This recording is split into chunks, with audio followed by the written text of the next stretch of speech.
M K Raghavan M P നമ്മോടൊപ്പം ചേരുന്നു.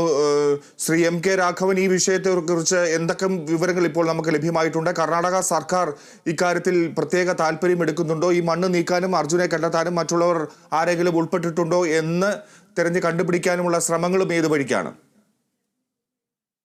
ഇന്നലെയാണ് ഞാൻ വിവരം അറിഞ്ഞത്. ഇന്നലെ തന്നെ അവിടെ സ്പോട്ടിലുണ്ടായിരുന്ന നോർത്ത് കേന്ദ്ര എസ് പിയുമായി സംസാരിച്ചു. അദ്ദേഹം ഇന്നലെ പറഞ്ഞ എന്നോട് ഈ തീവ്രമായ മഴയാണ്, അതുപോലെ വെള്ളപ്പൊക്കം ഉണ്ടാകുന്നു, അപ്പോൾ വേണ്ടത്ര റെസ്ക്യൂ ഓപ്പറേഷൻ നടത്താൻ കഴിയുന്നില്ല, അതുകൊണ്ട് നേവലിനെ വിളിച്ചിരിക്കുകയാണ്.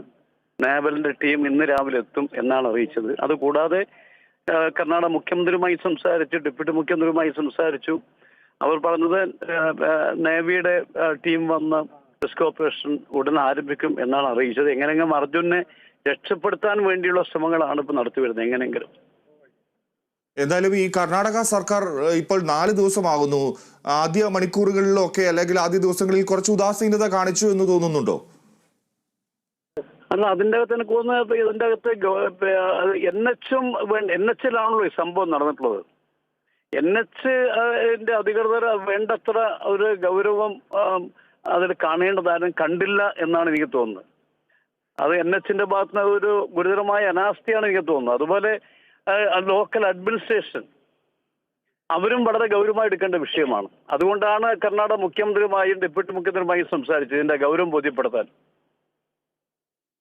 ശരി, ഇപ്പോൾ എന്തൊക്കെ സൗകര്യങ്ങൾ ഉപയോഗിച്ചാണ് അല്ലെങ്കിൽ സാമഗ്രികൾ ഉപയോഗിച്ചാണ് ഈ ഒരു തിരക്ക്? നേവിയുടെ ഒരു സഹായം അഭ്യർത്ഥിച്ചിട്ടുണ്ട്.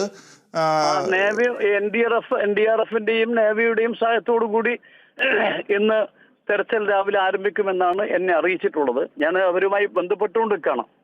ശരി, ഓക്കെ. എന്തായാലും വളരെ വലിയ പ്രതീക്ഷ നിലനിൽക്കുന്നുണ്ട് ഇപ്പോഴും. കാരണം അർജുന്റെ ഫോൺ ഇടയ്ക്ക് ഓണായി, പിന്നെ വീണ്ടും അത് ഓഫായി.